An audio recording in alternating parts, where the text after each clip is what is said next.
আমি আরো আপনাকে আশ্বস্ত করছি, বুলা আমার শ্বশুর বাড়ি নয়। তিস্তা মহাপরিকল্পনা বিষয়ে তিনি শক্তিশালী বন্ধু দেশ চীনের সাথে কথা বলেছেন এবং পানি সম্পদ মন্ত্রী গতকাল তার বক্তব্যে আশ্বস্ত করেছেন যে ইনশাল্লাহ যে নামেই হোক কাজ শুরু হয়ে যাবে। আমরা নামের কাঙ্গাল নই, আমরা কামের কাঙ্গাল। বদনাম সুনাম যা হবে আপনার হবে, আমি কিন্তু ভার মুক্ত। স্বাস্থ্য খুবই খারাপ। অবশ্য আপনার বোধহয় সুযোগ কম হয়, কারণ আপনি তো সিএমএইচ ট্রিটমেন্ট নেন। এটা তো আপনাদের জন্য স্পেশালি ডেজিগনেটেড। আমরা সেখানে যেতে গেলে হয়তো আপনাদের দোয়া নিয়ে যেতে হবে। একদিনে 34 জন মানুষ বিরোধী দলের নিহত হয়েছিল, তার মধ্যে 14 জন জামাত ইসলামের, 20 জন বিএনপির। আমার এই প্রস্তাবে সরকারি দল খুশি না, আমি কি করবো? আপনার দলই খুশি না।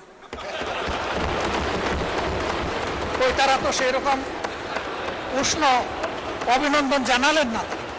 মাননীয় বিরোধী দলের নেতা ডক্টর মোহাম্মদ শফিকুর রহমানকে তার বক্তব্য রাখার জন্য আহ্বান জানাচ্ছি।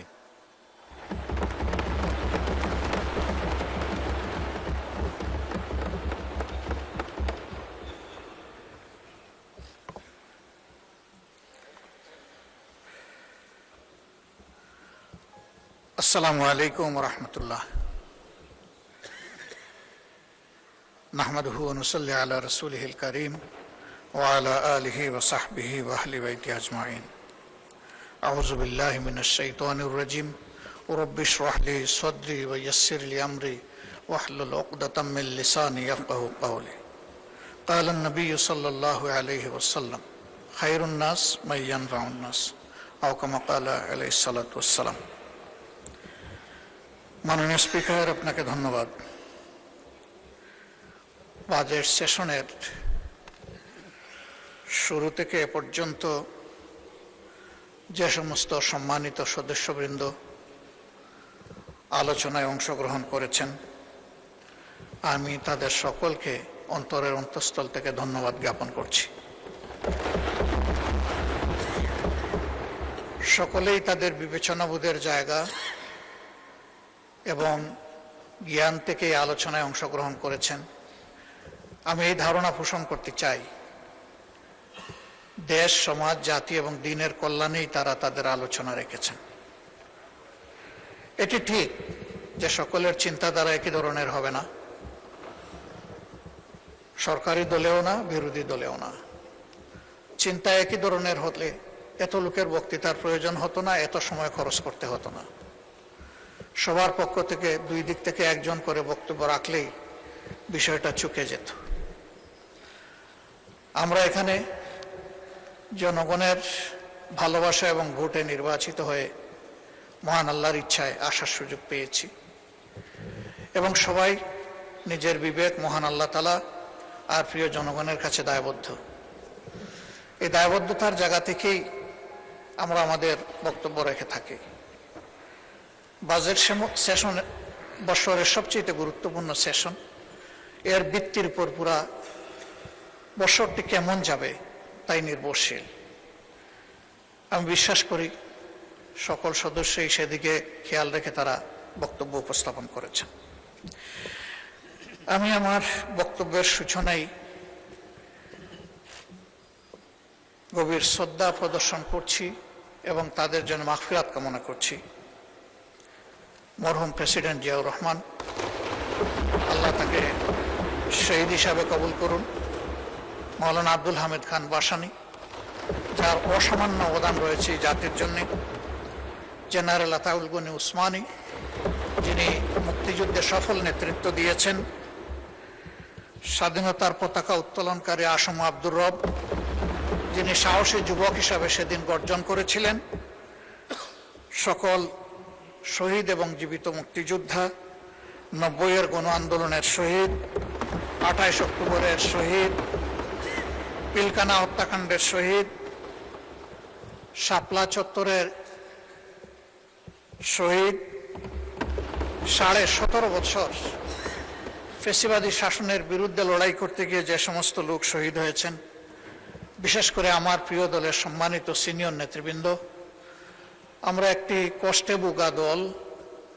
আমাদের 1-2 করে 11 জনকে আমাদের বুক থেকে ছিনিয়ে নেওয়া হয়েছে। 12 নম্বর জন এখানে জীবিত আছেন, বাকি সকলেই দুনিয়া থেকে বিদায় নিয়েছেন। আল্লাহ তাআলা তাদের সকলকে শহীদের যথাযথ মর্যাদা দান করুন।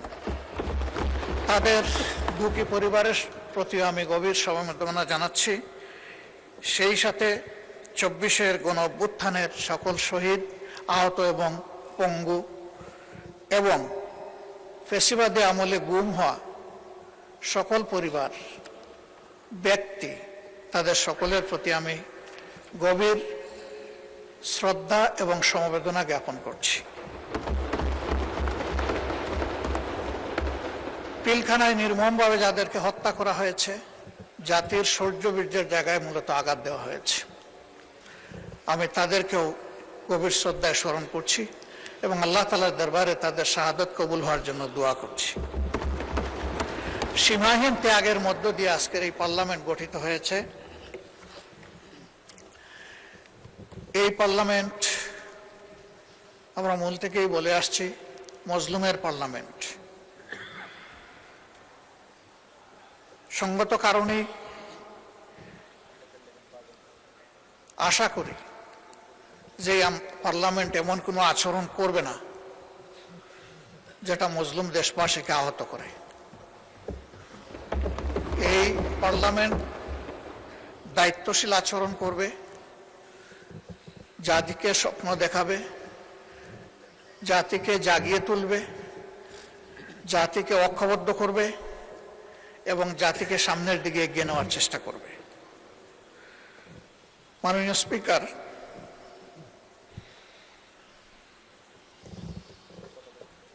আমরা এই বাজেট অধিবেশনে বাজেট বড় না ছোট, বাস্তবায়নযোগ্য বা তার সামনে চ্যালেঞ্জ আছে, এর সংখ্যাতাত্ত্বিক অনেক বিশ্লেষণ আমরা করেছি। আমি ওই দিকে খুব একটা যেতে চাই না, কারণ এই ব্যাপারে বিস্তারিত আলোচনা হয়েছে। এই সংসদে আজকে আমরা যারা আছি, একসময় আমরা একদিকেই বসতাম, বিশেষ করে 2001 থেকে 6, অল্প 2-1 জন ছাড়া বা 2-1টি দল ছাড়া। এখন আমরা 2 অংশে সংযুক্ত, আমি বিভক্ত বলছি না, সংযুক্ত। কারণ কোনো যানবাহনে এক চাকায় চলে না। যানবাহন ড্রাইভ করতে হলে মিনিমাম 2টা টায়ার লাগে। এই সংসদেরও 2টা টায়ার, একটা সরকারি দল আর একটা বিরোধী দল।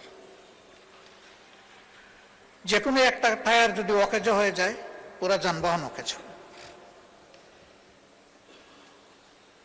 সুতরাং আমরা সবাই খেয়াল রাখবো এই টায়ার 2টি যাতে সচল থাকে। এই টায়ারে আপনি পিন লাগাবেন, পেরেক মারবেন, তাহলে কিন্তু ওই টায়ারটা ফুটো হয়ে যাবে। ওইটা ফুটো হয়ে গেলে ওই টায়ারও চলবে না, যেটা অবশিষ্ট।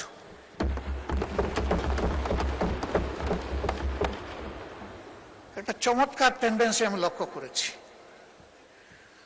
প্রায় সকল বক্তা কুচি কুচি করে কাটার পরে বলেন, এগুলো ছাড়েন, ছাড়িয়ে আসেন, আমরা ঐক্যবদ্ধভাবে দেশটা চালাই।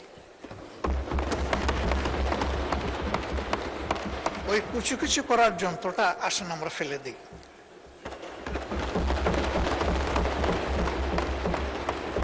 আমরা একটা বিউটিফুল ওয়ান্ডারফুল কম্বিনেশনে চলি। এর অর্থ এটি নয় যে সরকারি দলের যেটা অভিপ্রায়, বুঝে না বুঝে সেটাই হবে বিরোধী দলের অভিপ্রায়।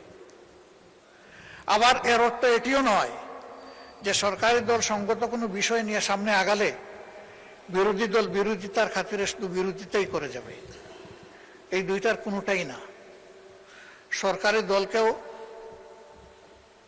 বিরোধী দলকে সম্মান করার মানসিকতা থাকতে হবে, আর বিরোধী দলেরও সঙ্গত সকল ব্যাপারে সরকারকে সহযোগিতা করার মানসিকতা থাকতে হবে। এই কথাটি আমরা প্রথম দিনই বলে রেখেছি। মাননীয় স্পিকার, অতীত অভিজ্ঞতা আমার নেই, আপনার আছে। এখানে আরো কিছু কিছু সম্মানিত সদস্যের আছে, তবে আমরা বেশিরভাগ নবীন। নবীনদের অধিকার থাকে প্রবীণদের কাছ থেকে শিকার, কিন্তু আমরা মন্দতা শিখতে চাই না, আমরা শিখতে চাই ভালোটা। অতীতে এই সংসদে দাঁড়িয়ে ব্যক্তিকে তুষামত করার জন্য গান হয়েছে, কবিতা হয়েছে, স্বপ্নবিলাস হয়েছে। প্রিয় জনগণের ট্যাক্সের টাকা খরচ করে এই সংগঠনে, এই সংসদে এটা হওয়া উচিত নয়। এটা তুষামতের জায়গা নয়, এটা দায়িত্ব পালনের জায়গা, দায়িত্ব বুঝে নেওয়ার জায়গা, দায়িত্ব পালন করার জায়গা।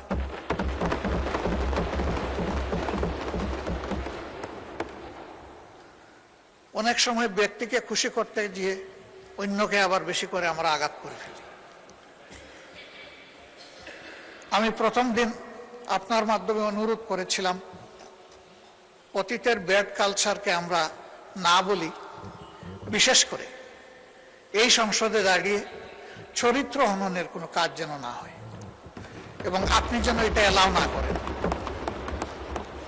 অভিজ্ঞতা বলছে তার কিছু উন্নয়ন হয়েছে, কিন্তু পুরোপুরি শেষ হয়নি। আমি আশা করব এরপরে আর এটা কন্টিনিউ করবে না। মাননীয় স্পিকার, বাজেট মূলত একটি জাতির টিকে থাকার এবং সামনে এগিয়ে যাওয়ার চার্টার। আমি ধন্যবাদ জানাই মাননীয় অর্থমন্ত্রীকে, সরকার গঠনের পরে খুব কম সময় পেয়েও একটা বিধ্বস্ত অর্থনীতির ধ্বংসস্তূপের উপর দাঁড়িয়ে তিনি সংসদে একটা বাজেট পেশ করেছেন। 234 পৃষ্ঠার এই বাজেট পাঠ করতে তার অনেক কষ্ট হয়েছে, কষ্ট হওয়ার কথা। কয়েক ঘন্টা তাকে দাঁড়িয়ে বক্তব্য রাখতে হয়েছে। তার উপর একটি গুরুভার অর্পিত হয়েছে এই সংসদ এবং সরকারের পক্ষ থেকে। আমি এও বিশ্বাস করি তিনি তার জ্ঞান মতো এই বাজেটকে সর্বোচ্চ চূড়ায় নিয়ে যাওয়ার, সুন্দর করার তিনি চেষ্টা করেছেন। কিন্তু তারপরেও তিনি এবং তার টিম ব্যক্তিগতভাবে মানুষ, সমষ্টিগতভাবে মানুষ। মানুষের কোনো প্রয়াস সম্পূর্ণভাবে ভুলের ঊর্ধ্বে হওয়ার প্রশ্নই ওঠে না। এর মধ্যে ত্রুটি এবং ঘাটতি থাকবে, এটাই স্বাভাবিক। এটা আমি করলেও থাকত। বিরোধী দলের কাজ হচ্ছে ওয়াচ ডগের কাজ করা। তারা তীক্ষ্ণ দৃষ্টিতে দেখবে এই বাজেটের মাধ্যমে জনকল্যাণের পরিবর্তে কোথাও জনগণের কোনো ক্ষতি হচ্ছে কিনা, এবং বিশেষ করে সমাজের ন্যায্যতার ভিত্তিতে যাদের পাওনা আছে তারা বঞ্চিত হচ্ছে কিনা, এবং কোনো জায়গায় জনগণের অর্থের অপচয়ের প্রস্তাবনা আছে কিনা, এই বিষয়গুলো দেখা মূলত বিরোধী দলের কাজ। সরকারি দলের বন্ধুরা বিরোধী দলের সমালোচনাকে কেউ কেউ ওয়েলকাম করেছেন, আমি তাদেরকে ধন্যবাদ জানাই। আবার কেউ কেউ বিরক্তি প্রকাশ করেছেন, আমি তাদেরকেও ধন্যবাদ জানাই। এইসব বৈচিত্র্য নিয়েই এই সংসদ, এই বৈচিত্র্য থাকুক। সরকারি দল বাজেটের প্রশংসা করতে থাকুক, বিরোধী দল হালকা প্রশংসার সাথে ভারী ওয়াচডগের কাজটাও করে যাক। তাহলে বাজেট সত্যিকার অর্থে পূর্ণতা পাবে, এবং আমরা এটা আশা করতে চাই। বিরোধী দলের পক্ষ থেকে, এমনকি সরকারি দলের পক্ষ থেকেও কিছু কিছু বিষয়ে কিছু প্রস্তাবনা এসেছে, এবং আমি বেশ কিছু প্রস্তাবনাকে একান্তভাবে যৌক্তিক মনে করি। রেওয়াজ অনুযায়ী সম্পূরক বাজেটের উপরে কাট মোশন ছিল, সেখানে একটাও গ্রহণ করা হয় নাই। যদি 1 টাকার একটাও গ্রহণ করা হতো তাহলে ডেমোক্রেসিতে সুন্দর একটা চ্যাপ্টার যোগ হতো।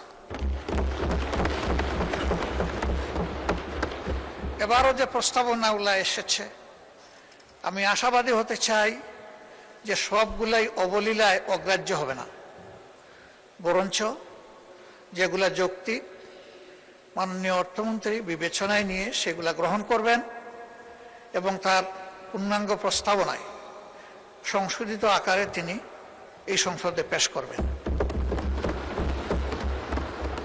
তাহলে দেশবাসী বুঝতে পারবে যে এই সংশোধনের আলোচনা শুধু সময় ক্ষেপণের জন্য নয়, কিন্তু কিছু কথার ফুল জুড়ে নয়, এর বাস্তবতা রয়েছে, এর মধ্যে সারবস্তু আছে।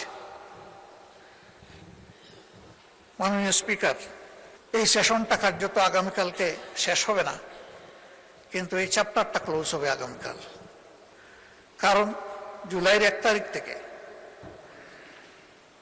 এই বাজেট বাস্তবায়ন শুরু হবে ইনশাআল্লাহ। এই ক্ষেত্রে আমাদের সুস্পষ্ট প্রস্তাবনা যে আমরা দেখতে পাচ্ছি অতীতে বর্তমানে কোনো বেশ কম হয়নি। এটা জুলাই টু জুন হওয়ার কারণে এবং শেষের দিকটা বন্যা দুর্যোগ থাকার কারণে তাড়াহুড়া করে অর্থ ছাড়া হয়। সারা 10 মাসে 42%, আর এই সময় আরো 42% থেকে যা হয় পুরোপুরি।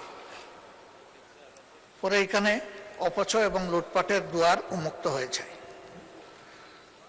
আমাদের প্রস্তাবনা কালকেও এখানে আলোচনায় এসেছে, পরশু এসেছে, এর আগেও এসেছে। আমরা আমাদের ছায়া বাজেটেও বলেছি যে ফিসকাল ইয়ারটা আমাদের ক্যালেন্ডার ইয়ারের সাথে মিলিয়ে দেওয়া হোক, অর্থাৎ জানুয়ারি থেকে ডিসেম্বর এই সময়টা হোক ফিসকাল ইয়ার। জাতির ক্ষতি হ্রাস পাবে, কাজের গতি বৃদ্ধি পাবে। আমরা আশা করব এটা সক্রিয় বিবেচনায় নিয়ে কার্যকর হবে ইনশাআল্লাহ। দ্বিতীয় সংক্রান্ত যে মৌলিক কথাটি বলে রাখতে চাই, যে এই বাজেট আমরা প্রণয়ন করি ঠিক আছে, কিন্তু আমরা বাস্তবায়ন করি না। বাস্তবায়ন করে আমাদের নির্বাহী ফোর্স যারা আছে তাদের মাধ্যমে, রাষ্ট্রের কর্মকর্তা কর্মচারীদের মাধ্যমে বাস্তবায়ন হয়, তারাও ভুলে উঠবে না। এটা নিয়মিত ইভ্যালুয়েশন বা অ্যাপ্রোপ্রিয়েশনের যদি একটা সিস্টেম আমরা এস্টাবলিশ করতে পারি, তাহলে জনগণের ট্যাক্সের টাকার সর্বোচ্চ সদ্ব্যবহার হবে, এটা আমরা নিশ্চিত হতে পারি। এই জন্য প্রতি 3 মাস অথবা 4 মাস অন্তর অন্তর এর ইভ্যালুয়েশন বা অ্যাপ্রোপ্রিয়েশন রিপোর্ট এবং আলোচনাই সংসদে হওয়া উচিত। বিশেষ করে শেষ 3টি মাস হাতে রেখে সম্পূরক বাজেটটা আসা দরকার। এবারও আমি ব্যক্তিগত আলোচনায় বলেছিলাম যে দেরি করলেন কেন, এটা আরো আগে আনতে পারতেন। একজন দায়িত্বশীল সম্মানিত সদস্য তিনি বললেন যে এত আগে প্রেডিক্ট করব কিভাবে। আমি বললাম যখনই পরিকল্পনা নেওয়া হয়েছে প্রেডিকশন তো তখন হয়ে আছে, এবং এর একটা টাইম লাইনও হওয়া উচিত, কোন কাজটা কোন সময়ের ভিতরে সম্পন্ন হবে। যদি এইভাবে ইভ্যালুয়েশন এবং টাইম লাইন ফলো করে আমাদের বাজেট পরিকল্পনা বাস্তবায়ন হয়, তাইলে 3 মাস কেন 6 মাস আগেও প্রেডিক্ট করা কোনো অসম্ভব নয়। আর এখানেও আমরা দেখলাম যে অন্তত 20 দিন আগে তো প্রেডিকশন করা গেছে। তো 20 দিন আগের প্রেডিকশন যদি হয় তাইলে 3 মাস আগেরও প্রেডিকশন করা সম্ভব। তখন আর ওই যে অপচয় এবং লুটপাট, এটা সম্ভাবনাটা কমে আসবে। আমাদের সমাজে বাজেট বাস্তবায়ন বা উন্নয়নের সবচেয়ে বড় বাধা হচ্ছে দুর্নীতি, জবাবদিহিতার অভাব, সততা স্বচ্ছতার অভাব। এটি আমাদের সবচেয়ে বড় চ্যালেঞ্জ। এই চ্যালেঞ্জ একদিনে দূর হবে না, কিন্তু কোনো একটা জায়গা থেকে শুরু করতে হবে, এবং পদ্ধতিগতভাবে যদি এটা আমরা শুরু করতে পারি তখন এটা সুফল আমরা পেতে পারি। মাননীয় স্পিকার, আমাকে কতটুকু সময় দিবেন আগে বলেন নাই, আমি ধারণা করে নিচ্ছি এই সংসদে কেউ কেউ যেভাবে আনলিমিটেড সময় পেয়েছেন, আজকে আশা করি আমিও সেই রকম পাবো। আপনাকেও আনলিমিটেড সময় দেওয়া হবে, বলুন। ধন্যবাদ মাননীয় স্পিকার, তবে আনলিমিটেডটাও লিমিটেড হবে ইনশাল্লাহ।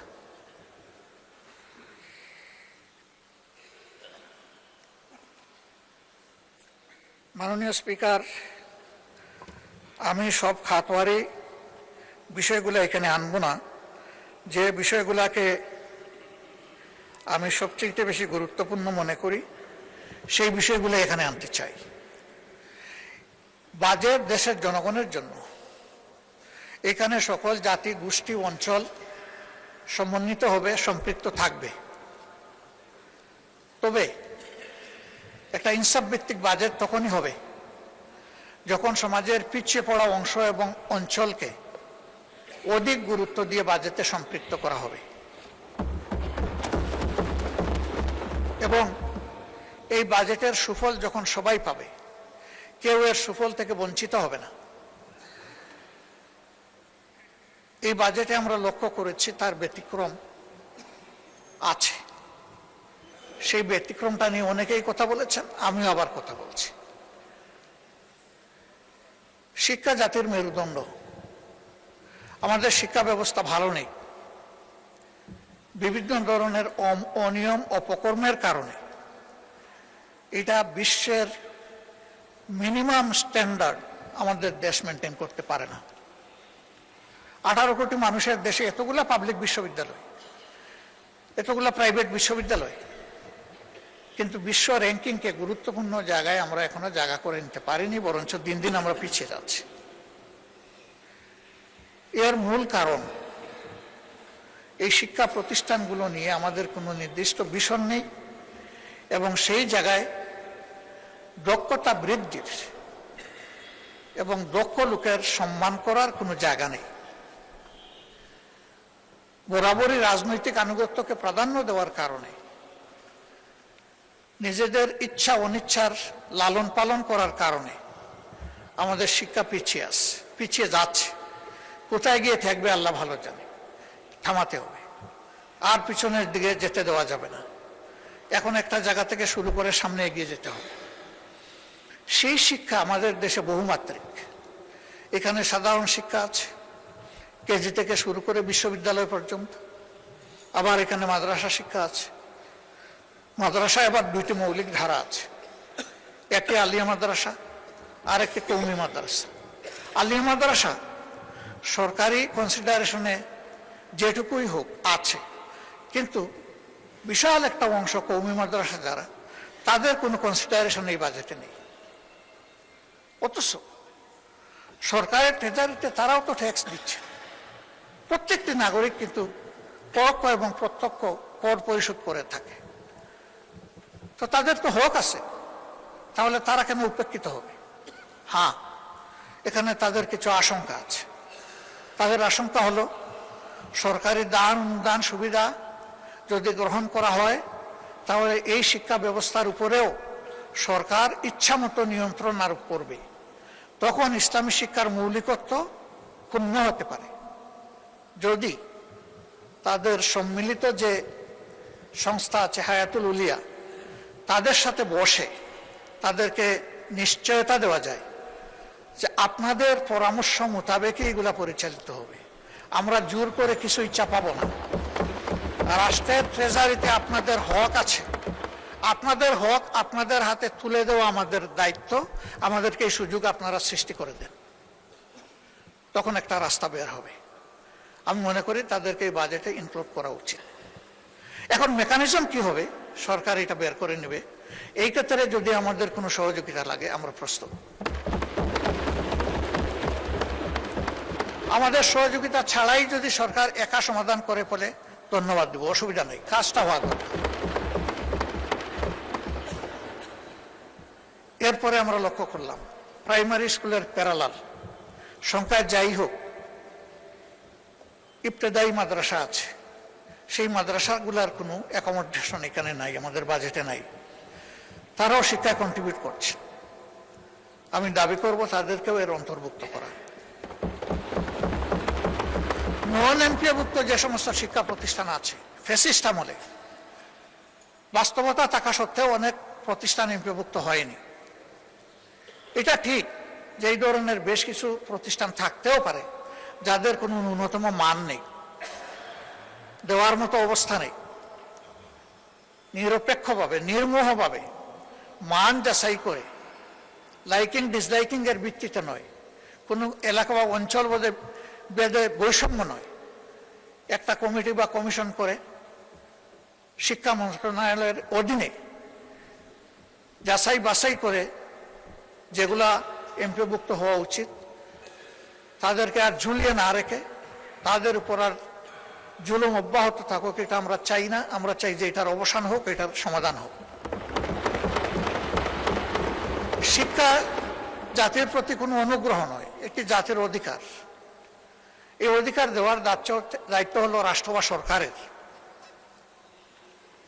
প্রত্যেক দেশে, উন্নত দেশেও শিক্ষার দুটি পথ রয়েছে, একটি সরকারি, একটি বেসরকারি।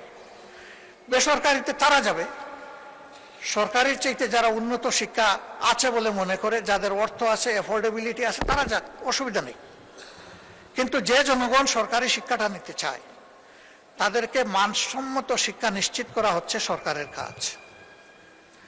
এই ক্ষেত্রে অবশ্যই পুরা শিক্ষাটাই সরকারিকরণ হওয়ার দাবি রাখে। এই বিষয়টাও আমি সরকারকে বিবেচনায় নেওয়ার জন্য অনুরোধ করব। তবে হ্যাঁ, এবারকার বাজেটে এটা কতটুকু সম্ভব হবে এটা তারা বিবেচনা করে দেখবেন।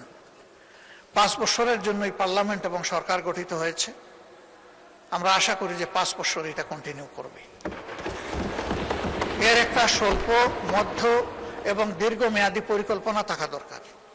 জাতিকে আশ্বস্ত করা দরকার যে আমরা এইভাবে আগাতে চাচ্ছি। জাতির সামনে বিষয়টা স্পষ্ট করা দরকার। মাননীয় স্পিকার,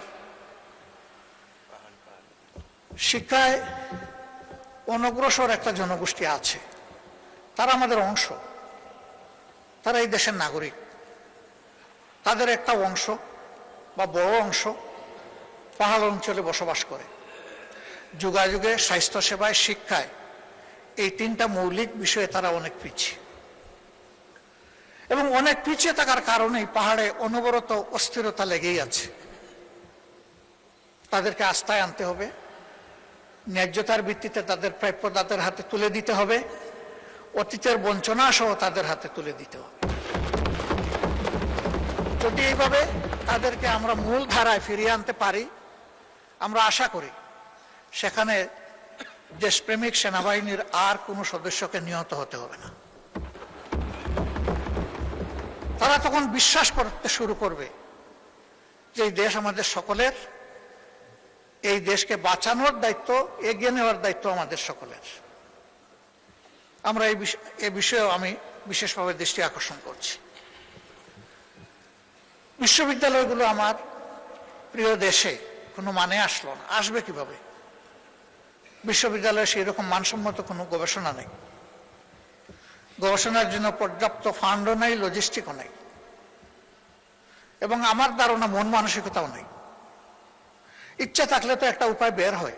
শিশু কান্না করলে তো মা কিছু দুধ দেয়। আমাদের বিশ্ববিদ্যালয়গুলা যদি রিসার্চ বেস না হয় তাহলে চিরজীবনই আমরা একটা আমদানি নির্ভর জাতি হিসাবে থেকে যাব। আমরা যে সমস্ত ক্যাপিটাল মেশিনারি, লজিস্টিক এবং আমাদের প্রয়োজনীয় পণ্য বিদেশ থেকে আমদানি করে থাকি, তাকে আমদানি করতে থাকবো আর শুধু খুঁজতে থাকবো যে কোন দেশ থেকে ভালো আমদানি করা যাবে, নাকি একদিন আমরাও রফতানি করার জন্য এই পণ্যগুলা তৈরি হব? জাতিকে যদি এই ক্ষেত্রে তৈরি করতে হয়, অবশ্যই বিশ্ববিদ্যালয়গুলোকে গবেষণা কেন্দ্রে পরিণত করতে হবে। এবং আমি অনুরোধ করব, শিক্ষায় যে ফান্ড দিয়েছেন, যদি আরো সম্ভব হয় আরো ফান্ড দিয়ে, স্পেশাল অ্যালোকেশন দিয়ে অন্তত 5-7টা ইউনিভার্সিটিকে স্পেশালি ডেজিগনেট করা দরকার, স্পেশাল অ্যাসাইনমেন্ট দেওয়া দরকার যে আমাদের জাতি আপনাদের কাছ থেকে এটি চায়। এই বাজেটকে আমি বড় বলবো না, ছোটও বলবো না, মধ্যমও বলবো না। আমি বলবো জাতির প্রয়োজনে যা দরকার সেই রকম বাজেটে নিতে হবে। আমি এটাও বিশ্বাস করি রেভিনিউ আহরণে আমাদের যে আশঙ্কা অতীত অভিজ্ঞতার আলোকে সরকার নিজে যদি সৎ হয় এবং সদিচ্ছা থাকে, তাহলে যে রেভিনিউ টার্গেট এখানে আমরা ফোকাস করেছি তার চেয়েতে বেশি রেভিনিউ আহরণ করা সম্ভব। তবে তিনটা বিষয়ের দিকে খেয়াল রাখতে হবে।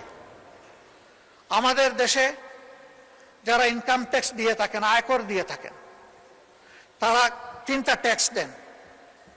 একটা হচ্ছে সরকারি ট্রেজারিতে জমা হয়, আরেকটা কিছু অসৎ লোকের পকেটে যায় যারা এই প্রক্রিয়ার সাথে জড়িত, আর আরেকটা চাঁদাবাজদের পকেটে যায়। এরকম যারা আয় করেন তাদেরকে যদি নিশ্চয়তা দেওয়া হয় ট্যাক্স শুধু একটাই হবে, দ্বিতীয়টা আর তৃতীয়টা থাকবে না, তাহলে আমি বিশ্বাস করি স্বপ্রণোদিত হয়ে এই সমস্ত ব্যবসায়ীরা আরো বেশি ট্যাক্স দিতে তারা আগ্রহী হবে। সেই সাথে এই ব্যবসায়ীরা যখন দেখবেন যে তাদের ব্যবসা যদি কখনো ঝুঁকিতে পড়ে, তখন সরকার এবং দেশ এসে তাদের পাশে দাঁড়ায়। এই আস্থা যদি তাদের মধ্যে তৈরি হয় যে ট্যাক্স শুধু ওয়ান ওয়ে টানেল নয়, এটা টু ওয়ে টানেল, আমি দিব আর বিপদে পড়লেও আমি পাবো, সেই রকম আস্থার পরিবেশ যদি সৃষ্টি করা যায়, সকল দেশের ব্যবসায়ীরা, উন্নত দেশের ব্যবসায়ীরা যেভাবে এই ট্যাক্স দিয়ে থাকেন, আমাদের ব্যবসায়ীরা সেটা দিবেন বলে আমি বিশ্বাস করি। তাদের যাদের সাথেই কথা হয়েছে তারা বলেছে যে আপনারা কাট মোশন করে ওই দুইটা ছাঁটাই করে দেন, 2 নম্বর আর 3 নম্বর, দেখবেন আমরা ট্যাক্স দেই কিনা। ব্যবসায়ীদের মধ্যে সকলের উদ্দেশ্য সমান নয়, এর মধ্যে বেশিরভাগ ব্যবসায়ী সৎ, তারা সততার সাথে বাঁচতে চান, কিন্তু তাদেরকে বাধ্য করা হয় অসৎ হতে। আর কিছু আছে মজ্জাগতভাবে অসৎ, ওরা সব সময় সব জায়গায় লুণ্ঠন এবং ডাকাতির মানসিকতা নিয়েই তারা থাকে। এদের সংখ্যা বেশি নয়, তাদের নামের তালিকাও দীর্ঘ নয়, কিন্তু এই 5-7 জনের হাতেই গত 15টা বছর দেশ লুণ্ঠিত হয়েছে। আমরা বিস্মিত, এদেরকে আমরা সবাই চিনি, কিন্তু তাদের সাথে আমরা কেউ কেউ আবার গোলাগুলিও করি। আজকে বাজেট ঘাটতি খুব বেশি নয়, আমরা সবাই বলছি আমাদের 28 লক্ষ কোটি টাকা 15.5 বছরে বিদেশে লন্ডার করা হয়েছে, পাচার করা হয়েছে। সেই পাচার করা অর্থ কিভাবে ফিরিয়ে আনা হবে এই বাজেটে তার কোনো গাইডলাইন নাই, কোনো প্রস্তাবনা নাই। ওই পাচারকৃত অর্থের 9 ভাগের 1 ভাগ 26-27 অর্থ বছরে যদি আমরা ফিরিয়ে আনতে পারি, যদি সেই উদ্যোগ নেওয়া হয়, তাহলে আমাদের কোনো বাজেট ঘাটতি থাকবে না। এ টাকা আমাদের, এ টাকা জনগণের। এই টাকা ডাকাতি, চুরি করে, লুণ্ঠন করে নিয়ে যাওয়া হয়েছে। জনগণের সম্পদ জনগণকে ফিরিয়ে দিতে হবে, আর সম্পদের সাথে কালপ্রিটদেরকে ফিরিয়ে আনতে হবে। শুধু সম্পদ আসলো, কালপ্রিটরা থেকে গেল, তাহলে কিন্তু সঠিক শিক্ষা হবে না। ওদেরকেও ফিরিয়ে এনে শাস্তির মুখোমুখি করতে হবে, তাহলে বাকি আর কেউ কালো হাত জনগণের সম্পদের দিকে বাড়ানোর আর সাহস করবে না। আর এই বিষয়টা যদি উপেক্ষা করা হয়, তাহলে আগামীতে এর চাইতে বড় ডাকাত তৈরি হবে, এবং এরা ধরে নেবে যে এই নিয়ে মিডিয়ায়, সংসদে একটু চিল্লাচিল্লি হবে, কথাবার্তা হবে, তারপরে সব মালিশ, আর কিছুই থাকবে না। এখানে আমরা দৃশ্যমান কার্যকর পদক্ষেপ দেখতে চাই। এর জন্য সংশ্লিষ্ট দেশসমূহের সাথে এমওইউ, চুক্তি যা করতে হয়, আইনগত সকল পথ খুলেই আগাতে হবে, কিন্তু এই গতিটা যেন হরিণের গতি হয়, কচ্ছপের গতি না হয়। কারণ এই সম্পদ যত তাড়াতাড়ি ফিরে আসবে, রাষ্ট্র তত বেশি উপকৃত হবে, আমাদের বঞ্চনা দূর হবে। এই ব্যাপারে বিরোধী দল হিসাবে আমরা যাদের সাথে বসেছি, বিদেশের যে সমস্ত ডেস্টিনেশনে আমাদের এই টাকাগুলো গিয়েছে, আমরা তাদের সাথে পরিষ্কার কথা বলেছি, এই টাকা আমাদের, আপনারা ফিরিয়ে দিতে সাহায্য করুন। আমাদের সরকার যদি উদ্যোগ নেয়, তাদেরকে আপনারা সহযোগিতা করুন। বিরোধী দল হিসাবে আরো যদি কিছু করার আমাদের থাকে বলবেন, সেটাও আমরা করব। আমরা দেশকে ভালোবাসি। সরকারি দল বিরোধী দল বড় কথা নয়। এখান থেকে অনেকেই বলেছেন যে আপনারা এত সমালোচনা করেন, একদিন তো আপনারা সাইড বদল করে এখানেও আসতে পারেন। আল্লাহ ভালো জানেন। তুতিল মুলকা মান তাশা ওয়া তানজিউল মুলকা মিম্মান তাশা। আল্লাহ ভালো জানেন ক্ষমতার পালা বদল কখন হবে, কারে দিয়ে হবে, কিভাবে হবে, তবে হবে, এটাই কথা।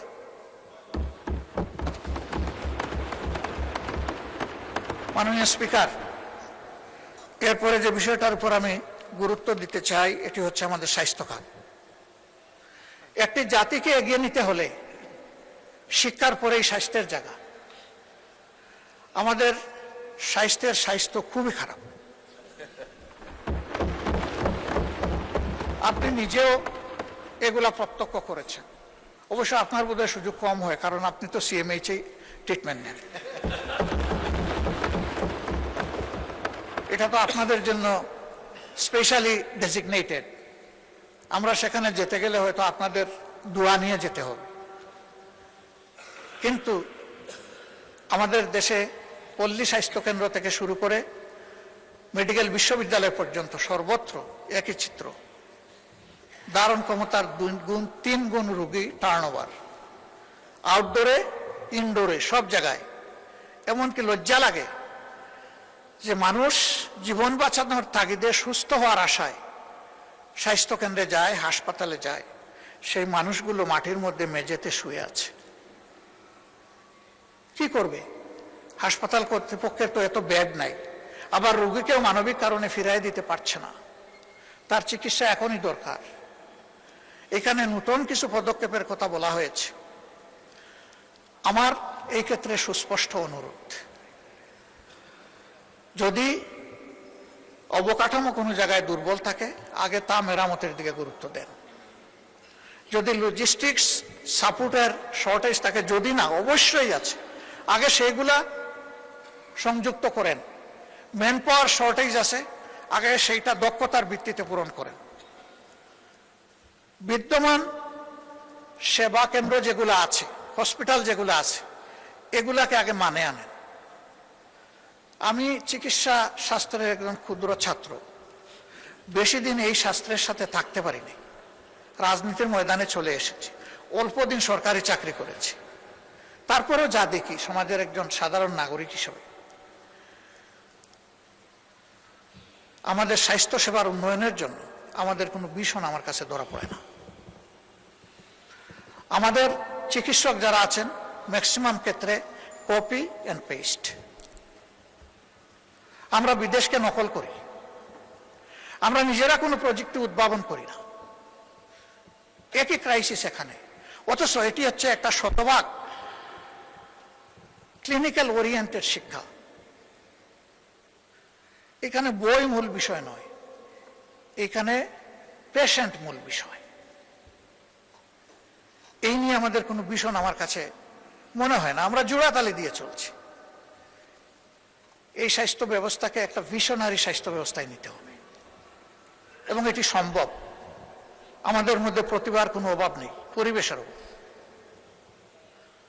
এই পরিবেশটা নিশ্চিত করা হোক, আমি দোয়া করি এবং আহ্বান জানাই। এখানে আবার আর একটা বৈষম্য আছে। আমাদের কিছু রেগুলেটরি সংস্থা আছে স্বাস্থ্যে, তারা ইন্সপেকশনে যান, ইভালুয়েশন করেন, খুব গুরুত্ব দিয়ে খুঁটে খুঁটে প্রাইভেট প্রতিষ্ঠানগুলোকে ধরেন। কিন্তু সরকারি প্রতিষ্ঠানগুলোও ওই রকম ইন্সপেকশন করা, ইভালুয়েট করা তাদের একই দায়িত্ব। সেখানে তারা এটা করেন না। সেখানে মহাপাপ করেও সবাই বহাল তবিয়তে থাকে। সেখানে কোনো ধরনের অ্যাকশন নেওয়া হয় না। এটা এখন নতুন না, ওই চলে আসতেছে ধারাবাহিক। ইনসাফ হচ্ছে। অপরাধ যেখানে, অপরাধ কন্ট্রোল করার দায়িত্ব সরকারের, সেখানে সমানভাবে দুইটাকে ট্রিট করতে হবে। এই দেশে সরকারি শিক্ষা ব্যবস্থায় বিদেশ থেকে ছাত্রছাত্রী আসার তেমন সুযোগ নেই, সার্কের একটু সুযোগ ছাড়া, এটাও খুব সীমিত। কিন্তু বেসরকারি মেডিকেল কলেজগুলোতে বিপুল সংখ্যক বিদেশি ছাত্রছাত্রী এখানে আসে। এর মাধ্যমে দেশের স্বাস্থ্য ও শিক্ষাকে যেমন এগিয়ে নেওয়ার সুযোগ রয়েছে, ঠিক তেমনিভাবে প্রচুর পরিমাণ রিমিটেন্স আর্ন করারও আমাদের সুযোগ রয়েছে। অতএব সমান তালে এই দুইটাকে যেন সার্ভিলেন্সে রাখা হয়, সেটাই হচ্ছে আমার দাবি। সম্প্রতি 8 দিন হসপিটাল নিয়ে এখানে কথা হয়েছে, অনেক কথা, আমি ওই সমস্ত তর্কে যাচ্ছি না। শুধু মানবিক একটা দল বিষয় সরকারকে বিবেচনায় নেওয়ার জন্য অনুরোধ করব। এই মেডিকেল কলেজটা, হাসপাতালটা একটা মেডিকেল কলেজের হাসপাতাল। এটার সাথে প্রায় 750 স্টুডেন্টের, মেডিকেল স্টুডেন্টের সম্পর্ক এবং প্রায় সমপরিমাণ নার্সের সম্পর্ক। এরা বই পড়ে ডাক্তার হতে পারবে না এবং কেবল বই পড়ে নার্সও হতে পারবে না। এদের রুগী লাগবে, হাসপাতাল লাগবে। তাদের কোনো বিকল্প অ্যারেঞ্জমেন্ট না করে এই হাসপাতাল যদি বন্ধ রাখা হয়, তাহলে এই ছাত্র ছাত্রীদের ক্যারিয়ারের দায়িত্ব কে নেবে? অনুরূপভাবে বিদেশ থেকে পরবর্তীতে এই সমস্ত শিক্ষা প্রতিষ্ঠানে আর কোনো ছাত্রছাত্রী ভর্তি হওয়ার কোনো আগ্রহ রাখবে না, বলবে মাঝপথে আমরা ব্ল্যাক আউট হয়ে যাব। এই সিদ্ধান্তহীন, অস্থিতিশীল ও অনিশ্চিত গন্তব্যে আমরা যাব না। তাতে কি দেশের লাভ হবে? এখানে যারা কর্মকর্তা কর্মচারী আছে, যারা মালিক পক্ষ আছে, সংগঠিত গঠনের জন্য আমরা সকলেই খুবই অনুতপ্ত, আমরা শোকাহত। সঠিক তদন্তের মাধ্যমে কারো দোষ প্রমাণিত হলে তার বিচার হোক, শাস্তি হোক, আমাদের কোনো আপত্তি নেই। কিন্তু প্রতিষ্ঠানের প্রয়োজনীয় সংস্কার যেটা দরকার, সময় বেঁধে দিয়ে সেটা করে এই হসপিটাল অতি সত্বর খুলে না দিলে এই সমস্ত জিনিস হুমকিতে পড়বে। এটা ঠিক, হয়তোবা তাদের কোনো দুর্বলতার কারণে এই ঘটনা ঘটেছে, কিন্তু এটাও ঠিক যে এখান থেকে লক্ষ লক্ষ মানুষ সেবা পেয়েছে এবং তারা এমন কিছু সেবার রেভিনিউ এখানে দিতে পেরেছে। আমিও একটা প্রাইভেট প্রতিষ্ঠানের সাথে জড়িত, আমি বলছি আমি এটা দিতে পারি না, এর ধারে কাছেও আমি দিতে পারি না। তাদের ভালোকেও অ্যাপ্রিসিয়েশন দেওয়া হোক, আর তাদের কোনো অপরাধ থাকলে সেটাকেও বিবেচনায় নেওয়া হোক, কিন্তু আমাদের পদক্ষেপটা হোক মানবিক এবং যৌক্তিক। আমি বিশেষ করে মেডিকেল স্টুডেন্ট এবং নার্সদের তাদের একাডেমিক ক্যারিয়ার এবং জীবন বাঁচানোর জন্য আমি সরকারকে এই বিষয়টা গুরুত্ব দিয়ে বিবেচনা করার জন্য অনুরোধ করব। মাননীয় স্পিকার, সময় তো আমি বেশি নিয়ে ফেলছি, আর অল্প সময়ে আমি শেষ করব ইনশাআল্লাহ। প্রবাসীরা আমাদের সমাজের অংশ।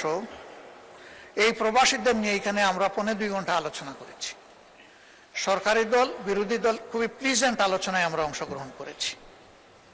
কিন্তু এই বাজেটে প্রবাসীদেরকে আস্থায় আনার, সম্মানিত করার বিশেষ কোনো উদ্যোগ আমার কাছে আমি লক্ষ্য করিনি। সেই আলোচনায় আমরা একটা প্রস্তাব দিয়েছিলাম যে প্রবাসীরা সরকারি দলের নয়, বিরোধী দলের নয়, তারা বাংলাদেশের। এই সংসদ থেকে একটা বিশেষ কমিটি বা টাস্ক ফোর্স করা হোক, যারা এই বিষয়গুলা নিয়ে মুভ করবে, দেশে দেশে তাদের সমস্যাগুলা চিহ্নিত করে তার সমাধানের চেষ্টা করবে। আমাদের প্রবাসীরা বিদেশে যাওয়ার সময় তার যেটুকু যোগ্যতা আছে, এই যোগ্যতার সাথে যেটুকু সামর্থ্য আছে সব উজাড় করে দিয়ে বিদায় হয়। জায়গা জমি বিক্রি করে, ধার দেনা করে যায়, হালের বলদ বিক্রি করে, এগুলা করে তারা বিদেশে যায়। এই যেতে গিয়ে তারাও বিড়ম্বনার শিকার হয়।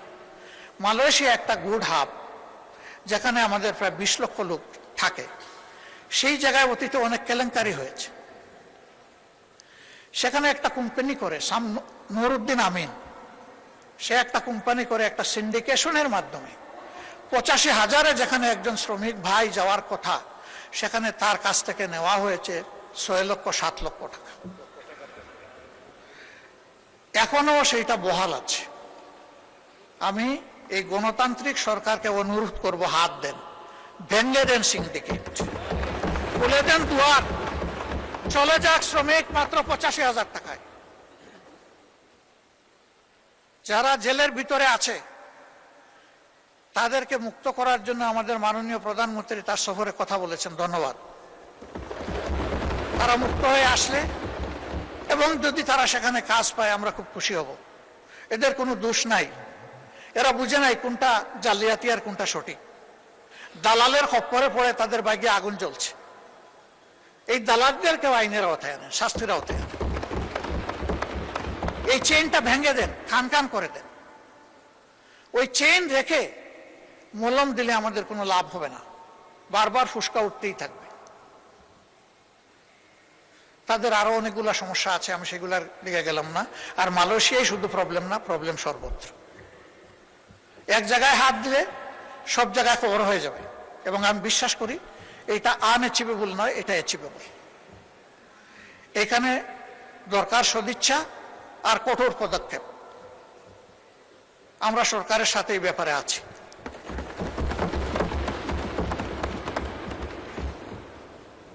এই প্রবাসীরা আমাদের সম্পদ, তাদেরকে যেন আমরা যথাযথ সম্মান করতে পারি। আমি আবারও বলবো, গত সেশনে এই সেশনে যে ফ্রুটফুল ডিসকাশন হয়েছে, এর ভিত্তিতে কিছু একটা করেন, তাদের আস্থা ফিরে আসুক। যদি আমরা স্বচ্ছতা মেনটেন করতে পারি, আমাদের প্রবাসী ফ্লো আবার বেড়ে যাবে, অনেক বেড়ে যাবে। আর না হয় মালয়েশিয়ার মতো বারবার বাধাগ্রস্ত হবে। এই খুলবে, এই বন্ধ হবে, দরজা খুলবে, জানালা বন্ধ হবে, জানালা খুলবে, দরজা বন্ধ হয়ে যাবে। এই বিপদ থেকে বের হয়ে আসা দরকার।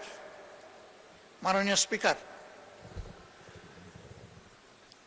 এখানে এই বাজেটে আমাদের ৭১-এর মুক্তিযুদ্ধে যারা অংশগ্রহণ করেছেন তাদের পূর্বের ভাতাটা বহাল রাখা হয়েছে। খেতাবপ্রাপ্ত মুক্তিযোদ্ধাদের ভাতা কিছুটা বৃদ্ধি করা হয়েছে। আমি অনুরোধ করব সকলেরটা বৃদ্ধি করে দেন। প্রয়োজন সবার আছে। খেতাব যারা পেয়েছেন তাদেরকে তো জাতি আলাদা সম্মান করে, কিন্তু প্রয়োজনটা আছে সবার। এই জন্য সবাইকে এই জায়গায়, সম্মানের জায়গায় আমরা নিয়ে আসি। গত 17.5 বৎসরে যত মানুষ জুলুমের শিকার হয়েছে, এমনকি 28 অক্টোবর থেকে, 28 অক্টোবর শুধু জামাতের লোকেরা নিহত হয় নাই, একদিনে 34 জন মানুষ বিরোধী দলের নিহত হয়েছিল। তার মধ্যে 14 জন জামাত ইসলামের, 20 জন বিএনপির। পল্টনের ঘটনাটা ছিল সবচাইতে লোমহর্ষক, হৃদয় বিদারক, অমানবিক, পাশবিক। এই জন্য এইটা রেকর্ডে গিয়েছে। তাদেরকেও এই মজলুমের তালিকায় এনে 17.5 বৎসরে যারা খুন এবং গুমের শিকার হয়েছেন তাদের সকলকে বিবেচনায় আনা দরকার। জুলাই আন্দোলনে জুলাই যোদ্ধাদের যে সম্মান দেখানো হয়েছে, বিগত সরকার এটা দেখিয়েছে। আমি অনুরোধ করব এটাকে আরো আপহোল্ড করার জন্য। এই সরকার যেন আরো নতুন কিছু ভালো যোগ করে এখানে, তাহলে এই দেশের মায়েদের গর্মে বেশি বেশি করে বীর জন্ম নেবে ইনশাআল্লাহ। যখন বীর মাতারা দেখবেন তাদের সন্তানদেরকে সম্মান করা হচ্ছে, তখন এই দেশ বীরের দেশে পরিণত হবে। এর সর্বশেষ ভিকটিম হচ্ছে শরীফ ওসমান হাদি। আল্লাহর দরবারে তারও শাহাদত কামনা করছে। এই সবগুলার শুধু সামাজিক মূল্যায়ন নয়, বিচারিক মূল্যায়ন হতে হবে। সব কালপিটদেরকে, সে যত বড়, যত উঁচু মাপের হোক, তাদেরকে বিচারের আওতায় আনতে হবে। কিন্তু সরকারের এই 4 মাসে একটা গণতান্ত্রিক সরকার প্রতিষ্ঠিত হওয়ার পর বিচারের যে গতি এই সমস্ত ক্ষতিগ্রস্ত ব্যক্তি এবং পরিবার আশা করেছিল, সেটা আমরা দেখতে পাচ্ছি না। আমরা দৃশ্যমান অগ্রগতি দেখতে চাই এই বিচারে। এবং আমি বিশ্বাস করি আমাদের নেতৃবৃন্দ নিহত হয়েছেন বেশি, কিন্তু জনশক্তি, কর্মী তো নিহত হয়েছে বিএনপিরই বেশি। দল হিসাবে আপনাদের একটা দায়িত্ব আছে নিজ সহকর্মীদের উপর ইনসাফ করার। সরকার হিসাবে দায়িত্ব আছে সারা দেশবাসী মজলুমদের উপর ইনসাফ করার। সেই ইনসাফটা আপনারা নিশ্চিত করেন। আমরা ইনসাফের কিছু তারতম্য দেখছি, সহযোগিতার জন্য দৃষ্টি আকর্ষণ করছি।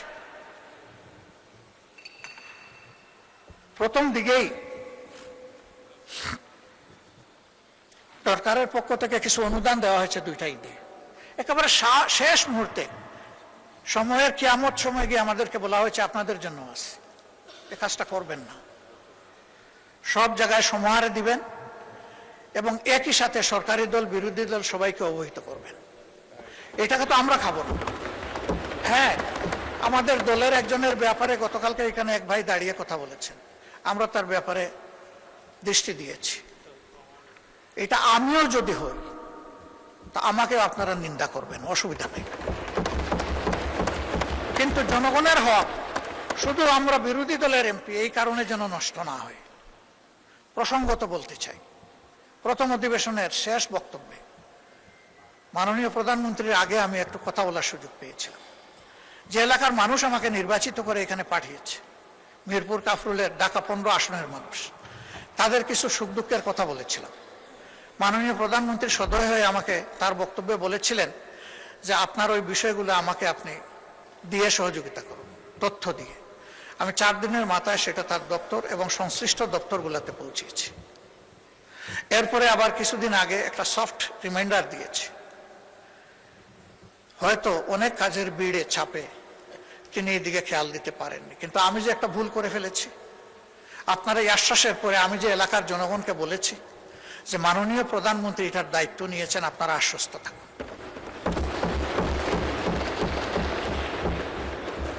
আমি মাননীয় প্রধানমন্ত্রীকে বলেছিলাম অবস্থাটা পানির জন্য কারবালার মতো, 1 ফোঁটা পানি পান করার সুযোগ দিন।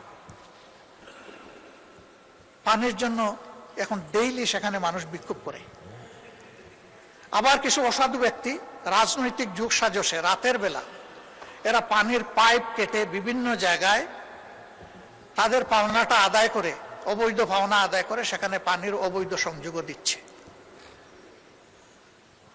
মাননীয় প্রধানমন্ত্রী, এখন আর এই এলাকা আমার থাকে নাই, দায়িত্ব আপনি নিয়েছেন, এখন এই এলাকা আপনার। বদনাম সুনাম যা হবে আপনার হবে, আমি কিন্তু ভার মুক্ত। আমি বলে দিয়েছি যে উনি দায়িত্ব নিয়েছেন, এখন আপনি কি করবেন সেটা আপনার ব্যাপার। আমি শুধু স্মরণ করাই দিলাম, এই একটি এলাকায় যদি প্রধানমন্ত্রীর কাছ থেকে বিরোধী দলের একজন ক্ষুদ্র সদস্য হিসাবে আমি ইনসাফ না পেয়ে থাকি, তাহলে সারা বাংলাদেশে বিরোধী দলের সদস্যরা কি পাচ্ছেন সেটা তো আমার আশা।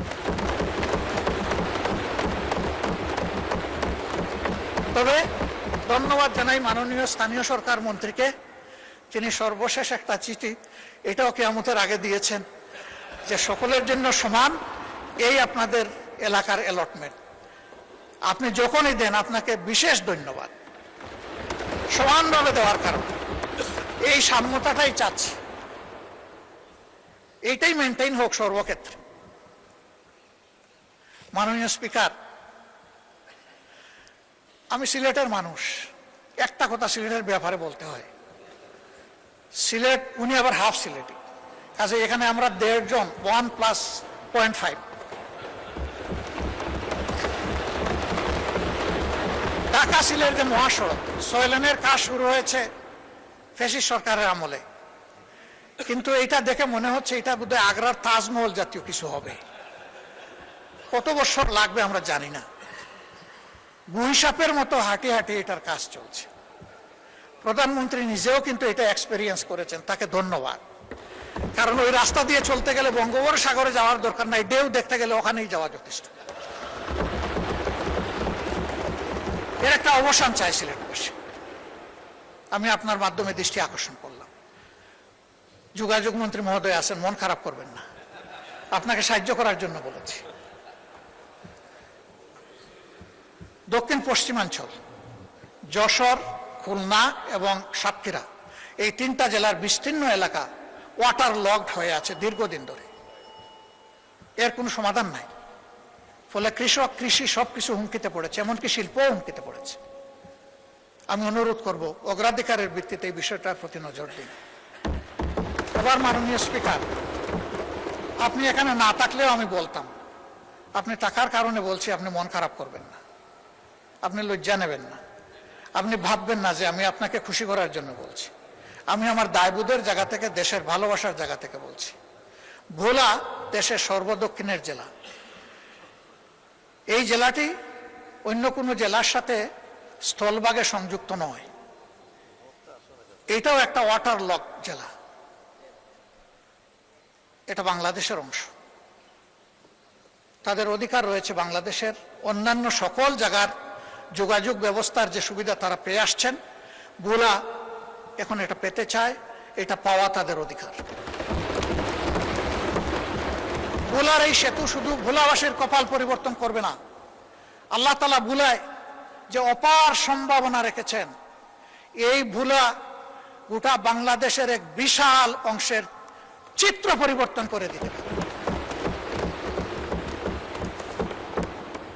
এই জন্য আমাদের নিয়ামতের খনি এই ভোলা যেন আর উপেক্ষিত না থাকে।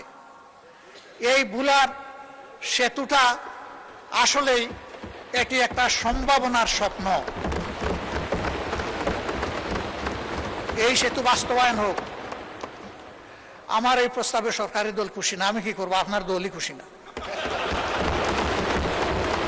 ওই তারা তো সেই রকম উষ্ণ অভিনন্দন জানালেন না। মাননীয় স্পিকার, আমি আরো আপনাকে আশ্বস্ত করছি, ভোলা আমার শ্বশুর বাড়ি নয়।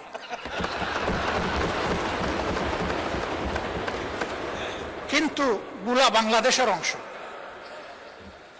বাংলাদেশের প্রতি ইঞ্চি জায়গাকে আমি বিশ্বাস করি এই 350 বা 348 জন সংসদ সদস্য অন্তরে ধারণ করেন, আমিও ধারণ করি। তাই আমার দায়বোধের জায়গা থেকে আমি কথাগুলো বলি।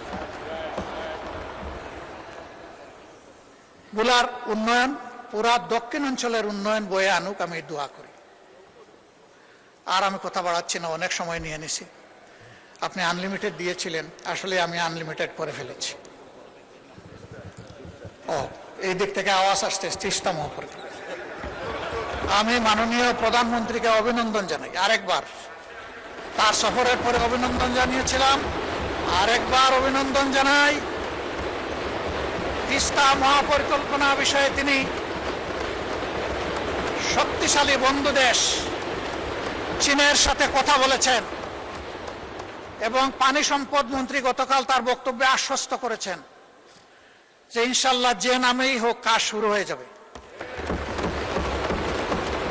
আমরা নামের কাঙ্গাল নই, আমরা কামের কাঙ্গাল। কামটাই দেখতে চাই। নাম নিয়ে শেষ কথা বলে আমি বিদায় নেই। আমি সিলেটের মানুষ, চাকরি করেছি সুনামগঞ্জ, আমার বাড়ি মৌলভীবাজার, বিয়ে করেছি সিলেট জেলায়। 3টা জেলা আমার খাবার হয়েছে। তো সুনামগঞ্জে একটা শিক্ষা প্রতিষ্ঠান স্থানীয় লোকেরা গড়ে তুললেন তাদের নিজের অর্থে এবং পরিশ্রমে। ভালো মানসম্মত একটা কলেজ, কিন্তু এমপ্রভুক্ত হয় না। এটা 96-2001 সালের সরকারের সময়। কোন সরকার ছিল এটা বুঝতেই পারছেন। তো মন্ত্রী মহোদয় এলাকার যিনি ছিলেন, তার একজন ঘনিষ্ঠ লোককে এলাকার লোকেরা ধরলো যে আমাদের এইটা একটু আপনি করে দেন। সে যখন গিয়ে বলল, তো উনি বললো ঠিক আছে করে দিব, এখানে আমার নাম থাকবে কিনা। ওই যে তাদের সাথে আলাপ করে দেখে লিডার, আর সে আলাপ করছে, লোকেরা খুব মন খারাপ করছে যে সব কিছু আমরা করলাম, ওনার নামে এখন কলেজ দিয়ে দিব, এটা কোন ধরনের ইনসাফ। তো তারা মন খারাপ করে পাকিস্তান আমলের এক সরপঞ্চের কাছে গেছে। তখন তো আর মেম্বার ছিল না, সরপঞ্চ ছিল। এই বৃদ্ধ লোকের কাছে গিয়ে বলছে যে ঠেকলে নাকি বৃদ্ধের কাছে আসতে হয়, আপনি একটু বুদ্ধি দেন, কি করব। আমাদের যুবকরা শুনে তো খেপে গেছে, বলে যে সারা জীবন আমাদের এমপিভুক্তি হওয়ার দরকার নেই, আমরা এইভাবেই চল। তো উনি বলে অসুবিধা নাই, ওই লোকটাকে দাওয়াত দাও যাকে তোমরা মাঝখানে ধরেছ, তার সাথে আমিও একটু বসতে চাই, তোমরাও থাকবা। তো ওই লোককে নিয়ে বসে বসে বলছে যে ঠিক আছে মন্ত্রী মহোদয়, এত বড় একটা কাজ করে দিবেন, আর তিনি আশা করেছেন তার নামটা থাকুক। এরকম একটা সমন্বয় হতে পারে যে তারও নাম থাকবে, এলাকারও নাম থাকবে। তো যদি এটা তিনি মানেন তাহলে একটা সমাধানে আমরা যেতে পারি। সে খুশি হয়ে গেছে যে প্রস্তাবে তো অর্ধেক মিলল। সে গিয়া যখন মন্ত্রীকে বলছে, মন্ত্রী তার গাড়ে ঠাস করে একটা চপ পরে বসাই দিচ্ছে। সে তো অবাক হয়ে গেল যে ভালো একটা প্রস্তাব নিয়ে আসলাম, উনি আমারে চোর দিলেন কেন। বলে যে তোর বাবারা কি বলছে তুই কি খেয়াল করেছিস, এলাকার নাম পাগলা। এখন যদি এলাকার নামের আগে আমার নাম হয় তাইলে অমুক পাগলা, আর যদি পরে হয় তাইলে পাগলা অমুক, যা কিছুই লাগবে না, ওরা তোরে জুতার বাড়ি দিয়েছে, আমি এর বিনিময়ে এমপিওভুক্ত করে দেব। আমি অনুরোধ করব আমরা যেন নামের পিছনে না দৌড়াই, আমরা যেন কাম নিয়ে পড়ে থাকি। ধন্যবাদ মাননীয় স্পিকার, কোনো ভুল হলে আমাকে ক্ষমা করবেন। প্রিয় দেশ এগিয়ে যাক, বাংলাদেশকে নিয়ে আমরা এগিয়ে যাই, যুবকদের স্বপ্নের বাংলাদেশ উপহার দেই এবং আমরা অতীতের গ্লানি থেকে বের হয়ে আসি। আল্লাহ হাফিজ, বাংলাদেশ জিন্দাবাদ। আসসালামু আলাইকুম রহমতুল্লাহ।